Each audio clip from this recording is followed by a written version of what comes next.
Son bien conocidas las condiciones draconianas impuestas a Alemania por los aliados al final de la Primera Guerra Mundial.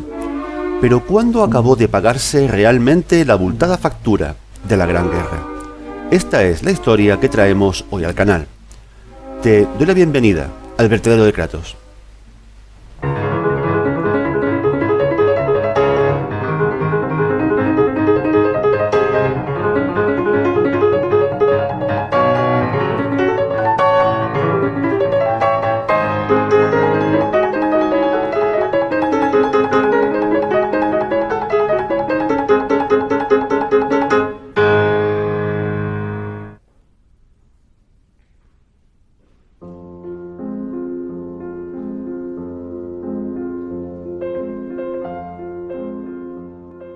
La Primera Guerra Mundial acabó oficialmente el 11 de noviembre de 1918, debido al colapso político y militar de los imperios centrales.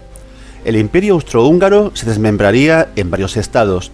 El Imperio Otomano sufriría grandes mermas territoriales a manos sobre todo de franceses y británicos. Y la nueva República de Weimar en Alemania cargaría con el mayor peso de la culpa y de la deuda. El artículo 231 del Tratado de Versalles, firmado entre los aliados y Alemania, decía lo siguiente: los gobiernos aliados y asociados declaran, y Alemania reconoce, la responsabilidad de Alemania y sus aliados por haber causado todos los daños y pérdidas a los cuales los gobiernos aliados y asociados se han visto sometidos como consecuencia de la guerra impuesta a ellos por la agresión de Alemania y sus aliados.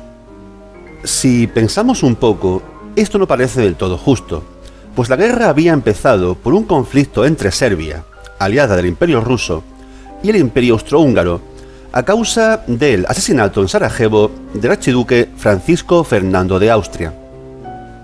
Esto no fue más que la chispa que hizo volar el inmenso polvorín en que se había convertido Europa con el juego de alianzas entre imperios desde las últimas décadas del siglo anterior. Realmente, si el asunto no fuera tan terrible, casi daría risa. Los alemanes, aliados de los austríacos, advirtieron a los rusos que no se movilizaran para ayudar a los serbios. Luego también advirtieron a los franceses que no se movilizaran para ayudar a los rusos. Y como ni rusos ni franceses hicieran caso, Alemania declaró la guerra a ambos.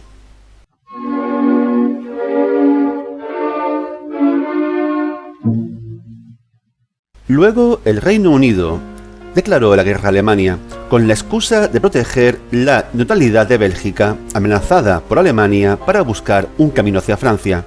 En realidad, los dos bloques, Triple Entente y Triple Alianza, ansiaban una excusa para iniciar las hostilidades y acabar con el poder del bloque contrario. Pero lo que esperaban fuera una breve y gloriosa guerra con vistosas cargas de caballería, se convirtió en una sucia guerra de desgaste, por obra y gracia de las armas modernas. No, culpar de todo a Alemania no parecía demasiado razonable, pero así se hizo porque se lo parecía a los vencedores, especialmente a Francia. Pero en el fondo daba un poco igual si Alemania era culpable de la guerra o no. Era la parte perdedora, y Francia encontraba la ocasión de neutralizar para siempre a la que había sido su adversaria desde los tiempos de Napoleón III y la derrota en la guerra franco-prusiana. Austria, Hungría, Bulgaria y Turquía también fueron obligadas a pagar reparaciones de guerra, pero en diferentes medidas se les fueron reduciendo hasta serles levantadas por completo. No fue el caso de Alemania. En Versalles se exigió a Alemania la entrega del equivalente en marcos de oro a una suma de 31.000 millones de dólares, lo que equivaldría a unos 642.000 millones actuales, una cifra que supera el Producto Interior Bruto del 80% de los países del planeta. Una deuda así no puede pagarse a corto o medio plazo. La intención de mantener a Alemania subyugada por largo tiempo era evidente, pero eso no era todo. Alemania perdía su imperio colonial y tenía que entregar ingentes cantidades de bienes de equipo y materias primas. En 1921 se estableció un programa de pagos que permitía a Alemania abonar parte de la deuda en metálico con equivalencias en especie. Alemania debía pagar, pero no a costa de colapsar su economía, lo cual tampoco interesaba a los intereses comerciales de Francia y Reino Unido.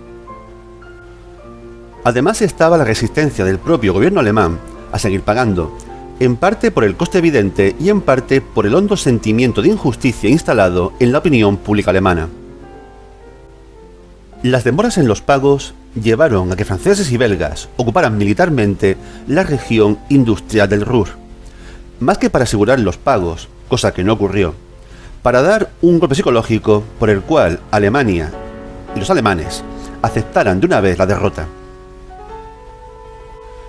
Y es que entre el pueblo alemán, agobiado por la estrechez económica, estaba encontrando tierra abonada la leyenda de la puñalada por la espalda, una teoría de la conspiración propagada por la extrema derecha alemana que culpaba de la derrota a republicanos, comunistas y judíos.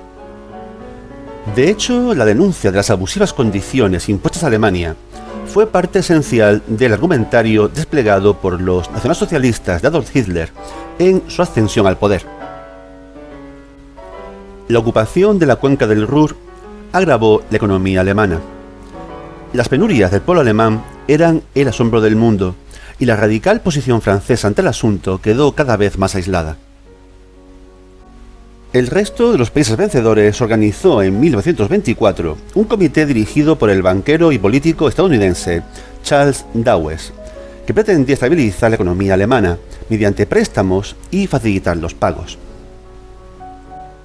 Al plan Dawes siguió en 1929 otro dirigido por el industrial y político también estadounidense Owen Young, que establecía un programa de pagos anuales hasta 1988. Estados Unidos prestaba dinero a Alemania y Alemania usaba parte de ese dinero para pagar a Francia y Reino Unido. Sin embargo, en septiembre se produjo el crack bursátil de Wall Street. Ello acarreó el fin de la financiación a Alemania, y con ello cierre de empresas, desempleo. Ello llevó a que en 1931 el canciller alemán Heinrich Brüning anunciara que Alemania dejaba de pagar deudas de guerra. El canciller estaba bajo presión de diversos grupos de derecha y del propio presidente Hindenburg. Finalmente se acordó una moratoria, pero en 1933 los nazis llegaron al poder y dejaron claro que no se iba a pagar ni un marco más. De este modo, la deuda quedó aplazada a la fuerza por el nazismo y la Segunda Guerra Mundial. Acabada esta, Alemania era un país devastado y ocupado, casi sin economía. En 1953 nació la nueva República Federal Alemana, y Estados Unidos, deseoso de incorporar al nuevo Estado a la OTAN, presionó a sus socios europeos para reducir el monto de la deuda y ampliar los plazos de pago, para cuando Alemania tuviera superávit. Con este respiro y la ayuda del Plan Marshall, la economía alemana despegó.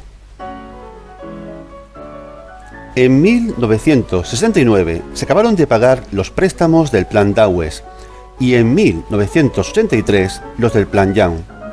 El resto de la deuda fue aplazada para cuando Alemania fuese reunificada, gracias a las gestiones del canciller Konrad Adenauer. La deuda se acabó de pagar en 2010, bajo el gobierno de Angela Merkel. El economista John Maynard Keynes dimitió de su cargo en la Tesorería británica en 1919, cuando representaba a su país en los acuerdos de paz. Llamó a las condiciones impuestas a Alemania paz cartaginesa y advirtió sobre las consecuencias de someter a un país entero a semejante presión. El tiempo le dio la razón. Sin embargo, una cosa nos enseña esta historia. La máquina de los estados no olvida nunca. Lo que se adeuda, antes o después, se paga. Si te gustó este vídeo, apóyame con un like y con tu suscripción al canal en el caso de que todavía no lo hayas hecho. También, si quieres, puedes ser uno de mis mecenas en Patreon. Te dejo el enlace a mi cuenta en la descripción del vídeo. Pero ya sabes, comenta, sobre todo comenta. Sigamos hablando de historia. Cuídate.